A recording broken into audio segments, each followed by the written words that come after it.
So ಎಷ್ಟೋ ಜನ button ಮಶ್ರೂಮ್‌ದು file ನೋಡಿ, ಕೊಟೇಶನ್ ನೋಡಿ ಸ್ವಲ್ಪ ಜನ ಶಾಕ್ ಆಗಿದ್ರಿ. ಸೊ ಏನ್ ಇಷ್ಟೊಂದು ಇನ್ವೆಸ್ಟ್‌ಮೆಂಟ್ ಬೇಕಾಗುತ್ತಾ? ರಿಟರ್ನ್ಸ್ ಹೆಂಗಿರುತ್ತೆ ಅಂತಾನು ಕೇಳ್ತಿದ್ರು ಎಷ್ಟೋ ಜನ. ಸೊ ನಾನು ಅವ್ರಿಗೆ ಏನ್ ಹೇಳಕ್ ಇಷ್ಟಪಡ್ತೀನಿ ಅಂದ್ರೆ, ಇನ್ವೆಸ್ಟ್‌ಮೆಂಟ್ ಅನ್ನೋದು ಸ್ವಲ್ಪ ಜಾಸ್ತಿ ಇರುತ್ತೆ. ಆಮೇಲೆ ರಿಟರ್ನ್ಸ್ ಅನ್ನೋದು ಕಡಿಮೆ ಇರುತ್ತೆ. ಸೊ ನೀವೇನ್ ಬಂಡವಾಳ ಹಾಕ್ತಿರಲ್ಲ, ಅದು ಸಮಥಿಂಗ್ ಏನ್ ಅಮೌಂಟ್ ಇದೆ ಆ ಫೈಲಲ್ಲಿ, ಅಷ್ಟನ್ನ ನೀವು ಬಂಡವಾಳ ಹಾಕಿದ್ರೆ ಅದೊಂದು 2 to 3 ಇಯರ್ಸ್ ಅಲ್ಲಿ ರಿಕವರಿ ಆಗುತ್ತೆ. ಸೊ ನಾನೇನ್ ಅದು ಇಯರ್ಲಿ ರನ್ನಿಂಗ್ ಕಾಸ್ಟ್ ಹೇಳಿದೀನಲ್ಲ, ಸೊ ಅದ್ರಲ್ಲಿ ನಿಮಗೆ 10% ಇದ್ರು ಸಾಕು. ಏನಕ್ಕೆ ಅಂದ್ರೆ ಎವ್ರಿ ವೀಕ್ ಪೇಮೆಂಟ್ ಆಗ್ತಿರುತ್ತೆ ನಿಮ್ಗೆ. ಯಾಕಂದ್ರೆ ಫ್ರೆಶ್ ಮಶ್ರೂಮ್ ಸೆಲ್ ಮಾಡ್ತಿರ್ತೀರ.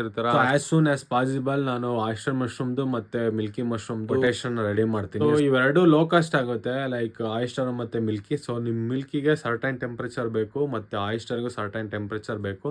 ಸೊ ನೀವೆರಡು ಮ್ಯಾಚ್ ಮಾಡಿದ್ರೆ, ಅಥವಾ ಎರಡು ಟ್ರೈನಿಂಗ್ ನಿಮ್ಗೆ ಏನಾದ್ರು ಗೊತ್ತಿದ್ರೆ ಮಾತ್ರ ಟ್ರೈ ಮಾಡಕ್ ಹೋಗಿ. ಸುಮ್ಮನೆ ಇನ್ವೆಸ್ಟ್ಮೆಂಟ್ ಮಾಡಿ ವೇಸ್ಟ್ ಮಾಡಕ್ ಹೋಗಿ. ಲೈಕ್ ನೀವು ಯಾವ್ದೋ ಒಂದು ಪ್ರಾಡಕ್ಟ್ ಮಾಡ್ತಿದ್ರ ಅನ್ಕೊಳ್ಳಿ. ಸೊ ಆ ಪ್ರಾಡಕ್ಟ್ ಬಗ್ಗೆ ಫುಲ್ಲು ರಿಸರ್ಚ್ ಮಾಡ್ಬಿಟ್ರೆ ಸೊ ನಿಮ್ಗೆ ಪಿನ್ ಟು ಪಿನ್ ಗೊತ್ತಾಗ್ಬಿಡುತ್ತೆ. ಸೊ ಆಮೇಲೆ ಯಾವ್ದೋ ಒಂದು ಮೈನ್ ಪಾಯಿಂಟ್ ಮಿಸ್ಸಿಂಗ್ ಅಲ್ಲಿ ಇರುತ್ತೆ, ಅದನ್ನ ಆರ್ಟಿಕಲ್ ಎಲ್ಲ ಬರ್ತಿರ್ತಾರೆ. ಸೊ ಅದನ್ನೇನಾದ್ರೂ ನೀವು ಸರ್ಚ್ ಮಾಡಿ ಅಕಸ್ಮಾತ್ ಕಂಡಿಡಿದ್ರೆ ಅವಾಗೆಲ್ಲ ಗೊತ್ತಾಗುತ್ತೆ ಹಿಂಗಿದೆ, ಹಿಂಗಿಂಗ್ ಪ್ರೊಸೆಸ್, ಈ ತರ ಸಿಸ್ಟಮ್ ಅಂತ. ಬಟನ್ ಮಶ್ರೂಮ್ಗೆ ಮಿನಿಮಮ್ ಮಿಷಿನರೀಸ್ ತಗೋಬೇಕಾಗುತ್ತೆ. ಸೊ ಆ ಮಿಷಿನರೀಸ್ 10 kg ಬೆಳೆಯಕ್ಕೂ ಅಷ್ಟೇನೆ, ಮತ್ತೆ 40 kg ಬೆಳೆಯಕ್ಕೂ ಅಷ್ಟೇ ಆಗುತ್ತೆ. ಆಸ್ ಸೂನ್ ಆಸ್ ಪಾಸಿಬಲ್ ಮತ್ತೆ ಮಿಲ್ಕಿ ಮತ್ತೆ ಆಯಿಸ್ಟರ್ದು ಫೈಲ್ ಮಾಡ್ಬಿಟ್ಟು ಅಪ್ಲೋಡ್ ಮಾಡ್ತೀನಿ ವಿಡಿಯೋ. ಸೊ ರೀಲ್ ಅಲ್ಲಿ ಇದಿಷ್ಟು ಇವತ್ತಿನ ವಿಡಿಯೋ. ಸೊ ಸಿಗೋಣ ಮುಂದಿನ ವಿಡಿಯೋ ಅಲ್ಲಿ.